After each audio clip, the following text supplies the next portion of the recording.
नमस्कार दोस्तों, मैं पुलकित मोहन सिंगला। स्वागत है आपका हमारे चैनल में। दोस्तों, आज हम इस विषय में बात करेंगे कि हम पितरों की मदद क्यों चाहते हैं अपने जीवन में। दोस्तों, हर इंसान के पितर होते हैं, चाहे वो कोई भी धर्म का हो, समुदाय का हो, पर हर कोई इस चीज़ को नहीं मानता या हर इसकी गंभीरता को नहीं समझता। हालाँकि पितरों के निमित्त दान हिंदू धर्म में है, बहुत डीपली माना जाता है और भी सभ्यताओं में होता है। और इसके पीछे एक वजह भी है। वजह ये है कि पितर आपसे कनेक्टेड होते हैं। आपका खून का रिश्ता होता है उनसे और एक पीढ़ी का नहीं, ना जाने कितनी सैकड़ों पीढ़ियों का।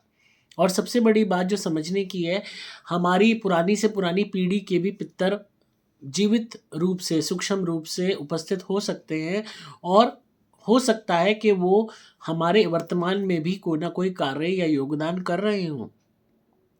सबसे बड़ी बात पितरों को पूजने की इसलिए ज़रूरी है क्योंकि एक तो पहला जो सबसे कॉमन है कि उन्होंने हमारे लिए किया, तो हमारा दायित्व बनता है उनके लिए करना।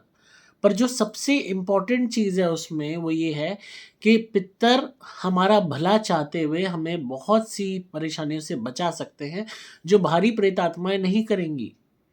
अगर आप किसी ब्लैक मैजिक के शिकार हो, अगर आप किसी प्रेत बाधा के शिकार हो, अब अगर आप किसी टोने-टोटके के शिकार हो, अगर आप वशीकरण के शिकार हो, अगर आप प्रेत आपके घर में है, हॉन्टेड जगह पे रह रहे हो, तो इन सब चीज़ों से आपको आगाह कोई बाहरी प्रेत आत्मा नहीं करेगी। क्यों करेगी? आप कोई उसके सगे थोड़ी हो, कोई उसका आपसे ब्लड रिलेशन नहीं है, तो आपके प्रति कोई प्यार नहीं है, कोई चिंता नहीं है, कोई लगाव नहीं है। उल्टा वो योगदान करेगी उन गंदी ऊर्जाओं के साथ मिलके आपका बुरा करने में। पर जो आपके पितर हैं, जो आपको चाहते हैं, जो आपके साथ वक़्त बिता चुके हैं या आपकी पहले की पीढ़ियों के साथ बिता चुके हैं या आपके माँ-बाप के साथ बिता चुके हैं, जो भी मृत परिजन हैं आपके, वो आपको चाहते हैं।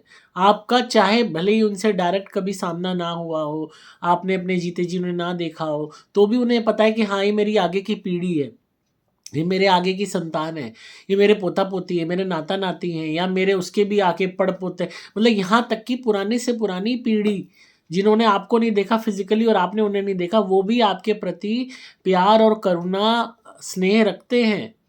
और उसी स्नेह के चक्कर में, स्नेह क्यों होता है कि भई ये मेरा खून का रिश्ता है, ये मेरे मेरे ब्लड रिलेटिव्स हैं, ये मेरा आगे की पीढ़ी है जो मेरे वंश को आगे बढ़ा रही है। तो वो जब भावना उनके अंदर होती है, तो वही भावना उन्हें प्रेरित करती है कि आपको बचाने की, आपको आगाह करने की। इसीलिए जो भी लोग पितरों को मानते हैं, पूजते हैं, बहुत से लोगों को ये इंट्यूशन होती है, सपने आते हैं जहाँ पितर पहले ही आपको आगाह कर देते हैं कि भई वो इंसान ठीक नहीं है या वहाँ जाओगे तो वहाँ ये दिक्कत आएगी। या तुम्हारी जो नेगेटिविटी है उसका ये इलाज है, या प्रेत बाधा है तो वो यूँ है। मतलब बहुत सी जो ऊपरी बाधाएँ हैं, पारलौकिक दुनिया है, उस विषय में जितनी मदद हो सकती है वो करने का प्रयास करते हैं। और मैं पर्सनली कहूँ, मैंने अपने जीवन में ये चीज़ें देखी हैं और पितरों की कृपा देखी है, कितनी ज़्यादा होती है। जब होती है तो चाहे वो आपकी मदद करने के सक्षम ना हो, हिम्मत उनमें ना हो, तो भी एटलीस्ट एक जो कहते हैं ना, व्हिसल ब्लोअर का वो काम करते हैं। आपको अलर्ट कर देते हैं।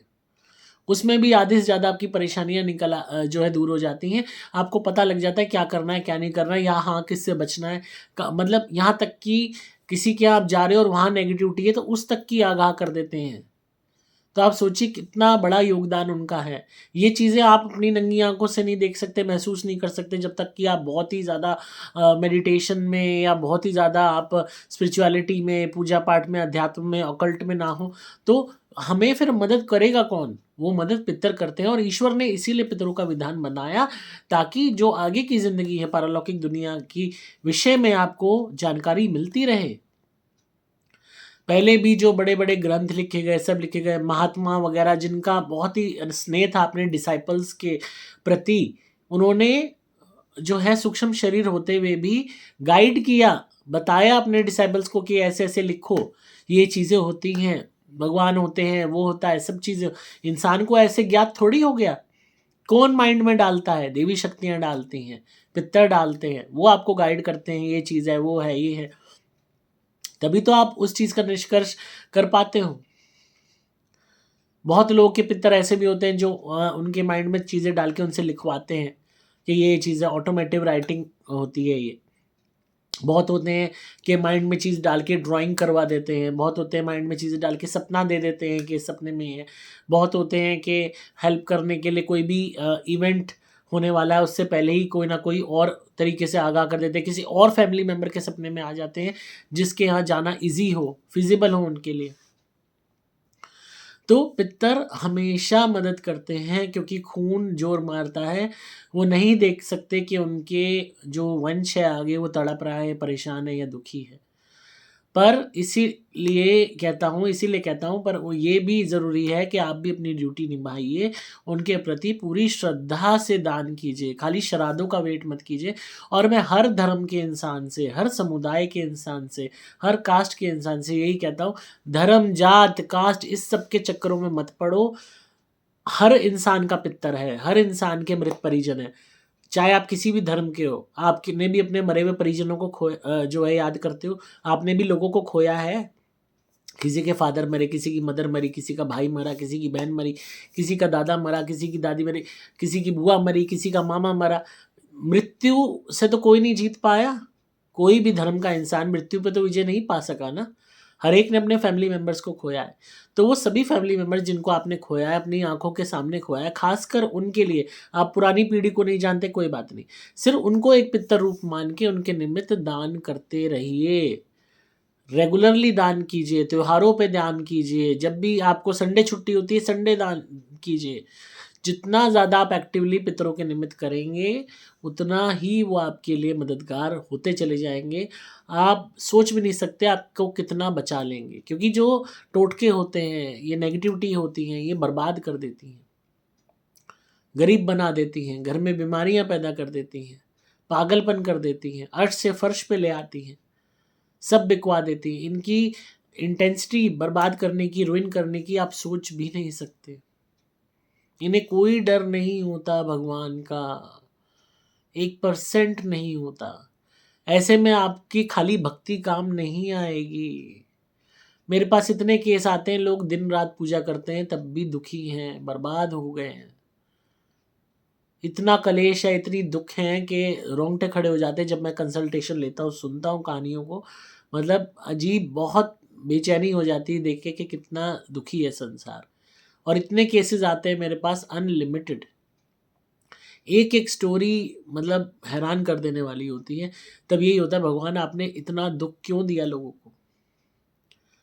तो ये जो एनर्जीज होती हैं बहुत गंदी होती हैं, भारी एनर्जीज, ये परवाह नहीं करती। तो ऐसे में आपके पितर ही आपके लिए मददगार होंगे। इसीलिए पहले पितरों के नाम की रोटी निकाली जाती थी। आप गाय के लिए रोटी तो निकालते ही हो, एक रोटी सब्जी पितरों के नाम की रेगुलरली निकालो, क्लॉकवाइज जल का छींटा मारो उसके चारों तरफ और प्रार्थना करो कि मैं अपने पितरों के निमित्त ये दान कर रहा हूँ या कर रही हूँ, और वो किसी भी गरीब को खाने को दे दो। रोटी सब्जी नहीं बन पा रही है आपसे, बिस्किट दान कर दो, ब्रेड दान कर दो, सब्जियां दान कर दो, फल दान कर दो, मतलब जो भी आपके मुमकिन है आप दान करो। और अगर मुमकिन है रोज़ कुछ ना कुछ फूड आइटम दान करो। आप ही के पितर इतने मेहरबान हो जाएंगे आप पे कि कोई भी ऊपरी बाधा आपका बाल भी बांका नहीं कर पाएगी। बशर्ते कि श्रद्धा से, मेहनत से, इज्जत से आपको करना है, और साथ में पितरों को कभी कोसना नहीं है, मरे हुए परिजनों को गाली नहीं देनी, उनको बुरा भला नहीं कहना कि यूँ नहीं करके गया, वो नहीं करके गया, मेरे लिए ये नहीं करके गया, ये जिम्मेदार है। ये सब चीज़ें मत करो। जो तुम्हारी किस्मत में होना था वो हो गया, वो कोई नहीं बदल सकता। कहीं और पैदा हो जाते तो भी वो होता, क्योंकि तुमने जो अपने हिस्से के दुख भोगने हैं वो भोगने हैं। कोई भी इंसान, कोई भी जरिया माध्यम बन जाएगा तुम्हें वो कष्ट देने के लिए। तो और हर एक सिचुएशन में खाली गलती दूसरे की नहीं होती, आपकी भी हो सकती है, और हर एक की होती है। कहते हैं ना, जो दर्द दे रहा है अगर वो गलत है तो जो दर्द सह रहा है वो भी गलत है। बहुत सी महिलाएं हैं, पिटती रहती हैं अपने पति से, गाली खाती रहती हैं, अपने पति का घर नहीं छोड़ती, हिम्मत नहीं जुटाती कि हम अलग रह लें या अपना काम कर लें। अगर माँ बाप, कई दफ़ा मेरे पास ऐसे केसेस आते हैं, माँ बाप बुलाते हैं कि हमारे पास रहे, हम रखेंगे, तेरा काम काज तुझे करा देंगे, नौकरी करा देंगे, पर एक मोह बना रहता है नहीं सुधर जाएगा सुधर जाएगा। वो पूरी ज़िंदगी पीटता है, मारता है, गाली देता है, फिर बेवकूफ़ बनाता है, शाम को मीठी मीठी बात करके फल ले आता है, रेस्टोरेंट में खिला लाता है, और उसके बाद फिर वही लड़ाई झगड़ा मारपीट, और वो इसी आस में पड़ी रहती है हाँ एक दिन तो सुधर जाएगा। बाद में जब ज़िंदगी उनकी पूरी बीत जाती है, तब वो उन्हें गुस्सा आता है, जब वो प्रेत योनि में पहुंचने के बाद कि मेरी ज़िंदगी मेरा किसी ने साथ नहीं दिया। भाई तुम खुद अत्याचार करने वाले को अब तुमने अपने आप को सौंप दिया, तुम पिट के राजी हो रहे हो, झूठी उम्मीद खुद को दे रहे हो, फिर बाद में दूसरे को ब्लेम कर रहे हो। कोई तुम्हारे लिए कब तक आएगा? मेरे पास एक केस आया जहाँ एक औरत पिटती थी, उसके भाई ने 50 दफ़ा कहा मेरे पास रहे, मैं रख लेता हूँ, ये रोज़ की पिटाई बंद हो जाएगी, तेरी नौकरी भी करवा दूंगा, सारी चीज़ें, और मैं खिला रहा हूँ बैठ के, कोई दिक्कत नहीं। वो कि नहीं मैं रहूँगी तो उसी के पास। हर दूसरे दिन वो बुलाती कि आज इसने थप्पड़ मार दिया, आज मुक्का मार दिया, आज लात मार दी। अब उस आदमी के भी बीवी बच्चे सब, बीवी भी झगड़ा करती कि तू रोज़ रोज़ जाता है, रोज़ झगड़ा करने वाला जाता है, कल को तुझे कुछ हो जाएगा, और हमें छोड़ के तू रोज़ जा रहा है झगड़ा करने। थक हार के उस लड़के ने, भाई ने, जाना बंद कर दिया। उसने कहा जब तेरे को इतनी बारी कह दिया तो उसको छोड़ दे, मेरे पास आ जा, मैं साथ ले चलता हूँ। तूने रहना भी वही है, पिटना भी वही है, और फिर रोज़ का मैं कहाँ तक आऊँ? फिर बाद में उसको उनके रिलेशन बिगड़ गए कि भाई ये आता नहीं है मेरे लिए। अब जब तुम्हें उस गंदगी से बाहर निकाला जा रहा है, तुम निकलना भी नहीं चाहते, और फिर तुम शिकायत कर रहे हो हमारे साथ ये हो गया वो हो गया। तो वो तो खुद का डिसीजन भी, खुद के भी कर्म खराब है ना, कि आप खुद उस अत्याचार को एक्सेप्ट कर रहे हो। तो हर एक की अकेले की गलती नहीं होती, बंदे की दूसरे की भी अपनी गलती भी होती है, जो बंदा उस चीज़ को सह रहा होता है फिर ब्लेम डालता है दूसरों पे। तो आप किसी भी मरे हुए परिजन को कोस रहे हो तो उससे पहले देख लो, हो सकता है आपकी भी बहुत गलतियां रही हों। तो किसी को भी मत कोसो, जो हुआ हो गया, उन्होंने आपके लिए कुछ किया नहीं किया, किसी और को संपत्ति दे दी, आपके साथ अच्छा बिहेव नहीं किया, अब वो गए ना इस दुनिया से, तुम अपने आगे जीवन में अब सुधार कर लो, अब तो उनका कोई इंटरफेरेंस नहीं है। तो इस बात को समझो, जितना ज़्यादा अच्छी मन से श्रद्धा से दान करोगे, उनके प्रति आपको लाभ मिलेगा, आपको फायदे मिलेंगे, पितर आपके प्रति अच्छे हो जाएंगे। और जिस दिन इस बात को समझ लोगे उतना बेटर होगा। और अगर आपने इसमें मीट मांस अंडा शराब मछली बंद कर दिया घर में लाना, आप यकीन मानिए आधी से ज़्यादा नेगेटिविटी, ब्लैक मैजिक का इशू आपका दूर हो जाएगा। जो लोग मीट मांस खाए बगैर नहीं रहते, अंडा खाए बगैर नहीं रहते, मछली खाए बगैर नहीं रहते, शराब घर को बार बनाए नहीं मानते, उनके घर में नेगेटिविटी हमेशा वास करती है, आसानी से नहीं जाती। क्योंकि नेगेटिविटी को खून चाहिए, हड्डी चाहिए, मांस चाहिए, रक्त चाहिए, बलि चाहिए। और वो ऑटोमेटिकली जब किसी जानवर की हत्या की जा रही है और उसके लाश के टुकड़े आपके घर में लाए जा रहे हैं, तो घर को अशुद्ध किया जा रहा है आपके द्वारा। आपके घर में कोई मरता है, आप तुरंत डेड बॉडी ले जाते हो, संस्कार करते हो, घर को शुद्ध करते हो, धोते हो, पूजा पाठ कराते हो, हवन कराते हो। और यहाँ आप अपने घर को अशुद्ध कर रहे हो, रोज लाशें लाके। आपके घर में कोई जानवर ही मर जाए, आपने कुत्ता पाला हुआ है, कुत्ता मर गया, आप उस कुत्ते को तुरंत दफना के आओगे, उसके बाद नहाओगे धोगे, घर को धोगे, हो सकता है पूजा भी करा दो, मन में भैंसा भी बैठा रहेगा। और ये क्या अजीब विडंबना है कि रोज अनजान जानवरों की लाश के टुकड़े अपने घर में लाके रसोई जैसे पवित्र स्थान पे उनको पका के खा रहे हो। तो अशुद्ध तो आप खुद अपना घर कर रहे हो, निशाचरी वाली प्रवृत्ति पैदा कर रहे हो, खुद अपने घर को अशुद्ध कर रहे हो। फिर नेगेटिविटियाँ क्यों नहीं नाचेंगी आपके घर में? क्यों पितर आपकी मदद करेंगे? जो लोग पूरी ज़िंदगी मांस खाते रहे, मीट खाते रहे, शराब पीते रहे, वो भी मरने के बाद तौबा करते हैं इन चीज़ों से, और एक पितर बनने के लिए, मुक्ति के लिए ये चाहते हैं कि उनकी आगे की पीढ़ी मीट मांस अंडा शराब मछली ना खाए और उनके निमित्त दान करे ताकि उनकी मुक्ति हो सके। क्योंकि अगर मीट मांस आता रहा, पकता रहा, उनको भी लालच आता रहेगा, वो उस वासना के चलते अपने घर वालों की ऑरा से कनेक्ट होते रहेंगे, उस मांस का रसपान करते रहेंगे, शराब का रसपान करते रहेंगे सूक्ष्म रूप में, और प्रेत बन के हजारों साल पड़े रहेंगे, आगे की पीढ़ियों को दुख देते रहेंगे, ना उनको आगे मुक्ति मिलेगी ना कुछ। ये बात पितर भी समझते हैं। तो इसलिए इसको गंभीरता से लीजिए और पितरों के निमित्त दान कीजिए, और मीट मांस अंडे शराब मछली को छोड़ दीजिए। आप खुद देखेंगे आपके जीवन में ऐसे परिवर्तन आएंगे जो कभी ना आए हो। और बाकी बहुत लोग पहले सवाल कर चुके हैं, मैं पहले भी बता चुका हूँ, दोबारा बताता हूँ।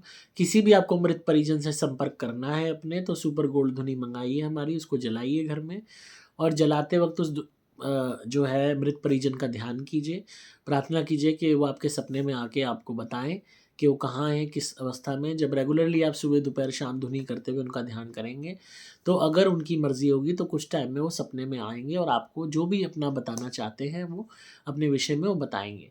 पर कभी भी ये ना कहना कि तुम हमारे जीवन में आ जाओ, या हम तुम्हारे पास आ जाते हैं, या तुम हमारे पास आ जाओ, ये कभी नहीं कहना।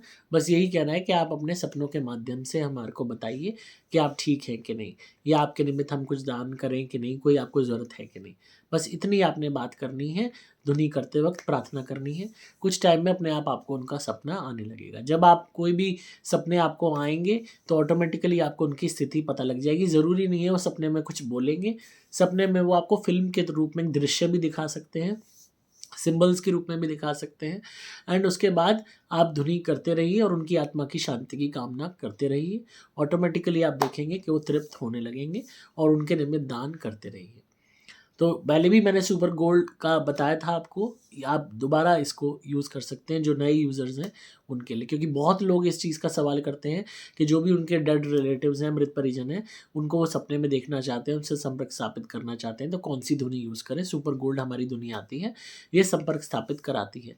पर ये इस चीज़ में कोई गारंटी नहीं होती है, स्पिरिट के ऊपर होता है कि वो आपसे वाया ड्रीम्स कम्युनिकेशन करना चाहती है या नहीं करना चाहती। और हमेशा इस बात का ध्यान रखें कि नॉनवेज से दूर रहें और अपने आप को शुद्ध रखें, पवित्र रखें। तो आई होप आपको आज की वीडियो पसंद आई होगी। आप धुनी मंगा सकते हैं, प्रोटेक्शन के लिए लॉकेट भी मंगा सकते हैं। आपको सिंपली मोबाइल नंबर 8130331007 पे व्हाट्सएप मैसेज करना होगा। डिस्क्रिप्शन में आपको डिटेल्स मिल जाएंगी। नंबर दोबारा बोल रहा हूँ, 8130331007। मैं हूँ आपका दोस्त पुलकित मोहन सिंगला।